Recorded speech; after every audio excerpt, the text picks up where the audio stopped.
It's been nearly 7 years since Craig Wilson left Riverside, California, where he was born and raised.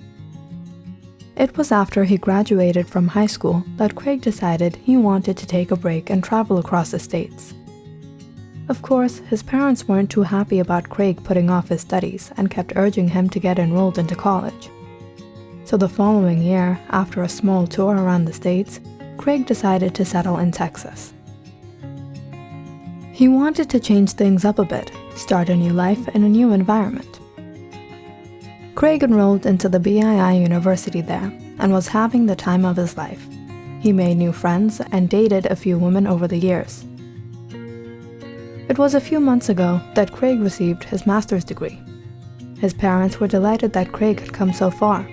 They wanted Craig to visit them back home in Riverside before getting back to his busy life. Craig returned to California for a month on vacation. After about a week at his parents' home, with each of those days going by in meeting relatives, young and old, and having them poke their nose in his business and ask pushy questions, Craig had just about enough of the nostalgia. He was considering returning to Texas, and even spoke to his mother about it. She immediately reassured him that she wouldn't invite his weird cousins over again, and a few more days with Mom and Dad wouldn't be that bad. Craig was about to refuse the offer, but when he looked into his mother's emotionally blackmailing eyes, he couldn't say no. But there was no way Craig was staying at home. He spent most of his time outside. Most of the shops and stores he used to go to were closed or replaced with new ones that he didn't recognize. The park was no longer the park he rode his skateboard in, and neither was the lakeside, that now had guardrails all around it. It was all except for one small coffee shop that seemed to be the way it was 7 years ago. Craig went inside. The aroma of freshly roasted coffee beans filled the air. He sat down at the counter. There was a young woman behind the counter fixing up the cups on the table. When she noticed there was a customer waiting for her, she hurried forward with her little notepad and pen. But it was when both Craig and the young woman actually looked at each other that they both got a little shocked and raised their fingers. "Don't I know you? You seem familiar. Are you Craig Wilson? Remember me? I'm Victoria Bennett." Craig scratched his head. "I feel like I've seen you, but I can't really remember exactly where we met." "Vicky, we went to BII High School together." "Vicky, oh yes, I remember. Nice, so how have you been?" "Just the ordinary life in Riverside, but I haven't seen you around. Where have you been?" Craig and Victoria got talking about their high school years. About an hour had gone by before Craig started getting bombarded with calls from his mother again. Victoria insisted she pay the bill, and no matter how much Craig tried to pay it himself, she wouldn't let him. Craig felt a little embarrassed and asked Victoria to have lunch with him one afternoon. Victoria agreed, and they exchanged their phone numbers. In the following days, phone numbers were the smallest of the things they would exchange. One little meeting for brunch at the nearby seafood restaurant led to a walk in the park, a day at the movies, a dinner by the beach, a visit at home, and so much more. Craig enjoyed spending time with Victoria, and before he even realized it, it had been nearly 3 weeks since he had been in Riverside.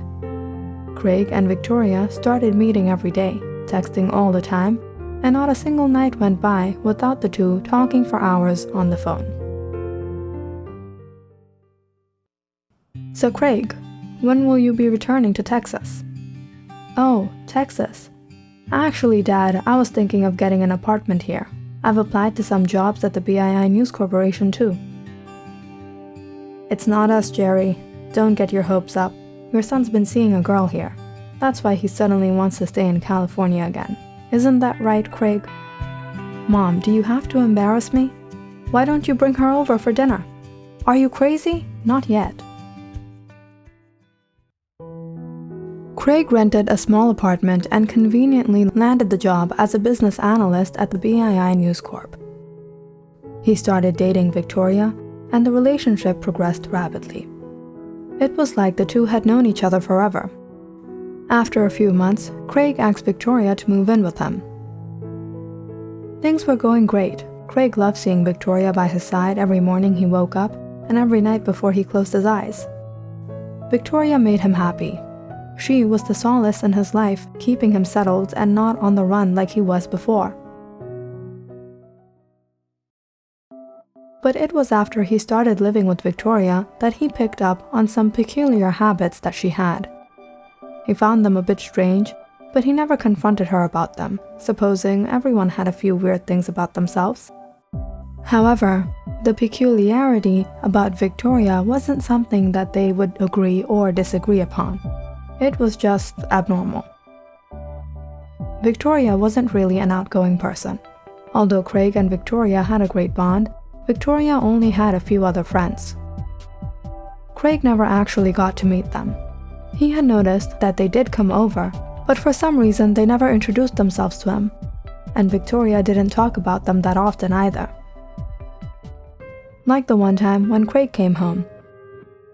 He thought he was alone. He was walking down the hall when he noticed someone in the kitchen. He was sure he spotted someone else, not Victoria. There could be no doubt. The girl had blonde hair, and Victoria was not a blonde. He hurried across the hall and went to check the kitchen. But when he got there, Victoria was the only person standing there, putting together a sandwich. "You're home early?" Yeah. I was about to ask you that. Are there any guests at home?" "No, why?" "But I thought I saw a girl walking around." "Oh, you probably saw Cassandra. She's a friend of mine. She left just now." "But I didn't see her." "Never mind. I'm getting freshened up. Can you make me a sandwich as well?" But things like that were only the start to the strange things Craig was to notice. Craig was sure he saw someone enter the kitchen, but when did she leave? He was standing right there in the hall. The next of all strange things were the creepy full moon nights. No doubt, full moons were beautiful, and there wasn't any issue with having a fascination with them either. But something about Victoria seemed off every time Craig would wake up in the middle of one of those nights and see Victoria not by his side. It wasn't often, and Craig hadn't really figured she only disappeared on the full moon nights until a few months after.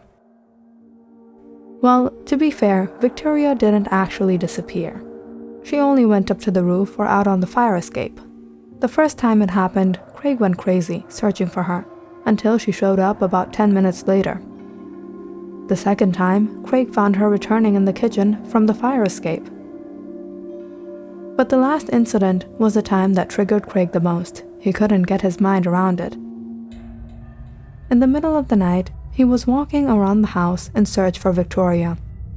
He guessed she would be on the roof when he found the front door slightly ajar. Craig made his way there.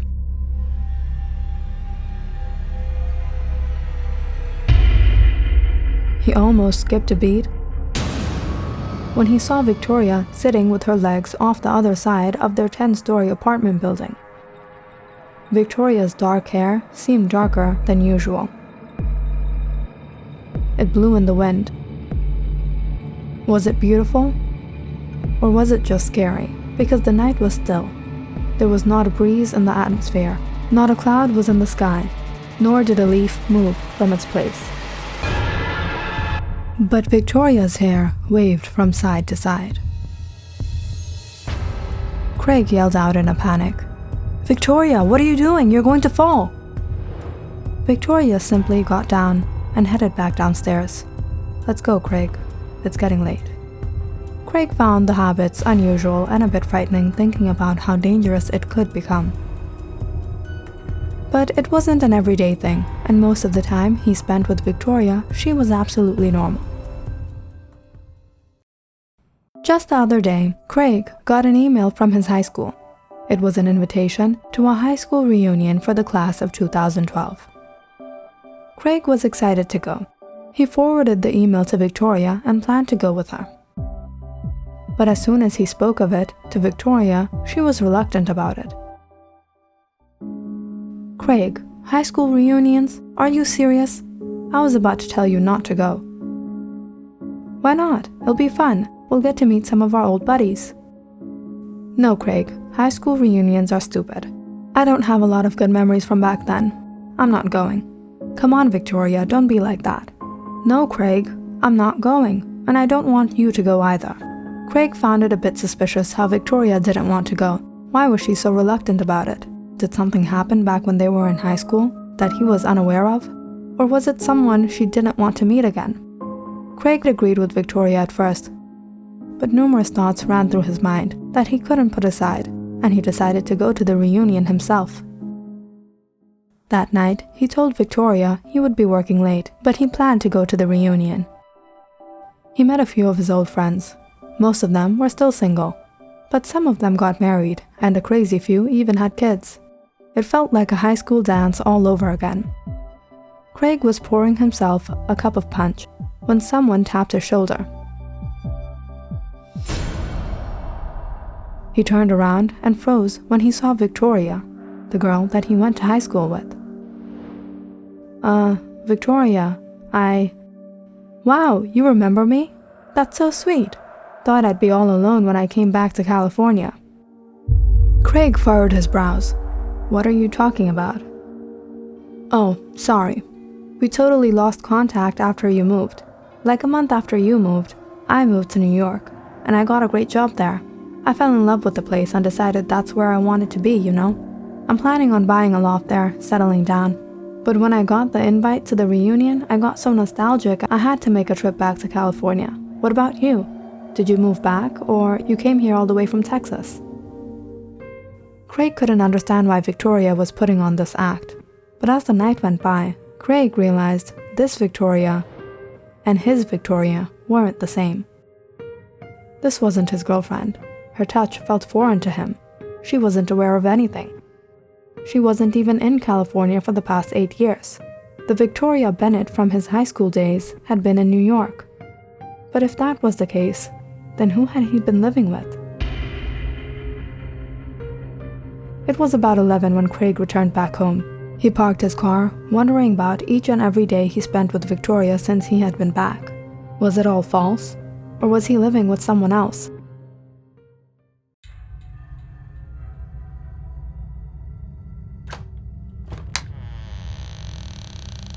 Craig slowly opened his bedroom door.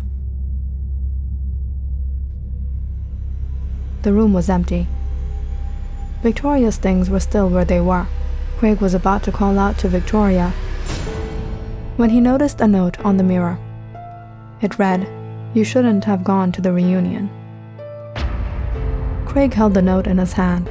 Hours had gone by since he had been reading it over and over again, pondering on what had just happened to him.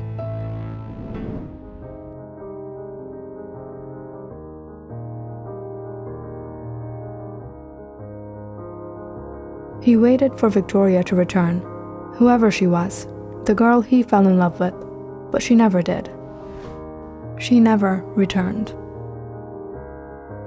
Click on the subscribe button and check out more awesome videos on our channel. And don't forget to press the bell icon because you know it's interesting.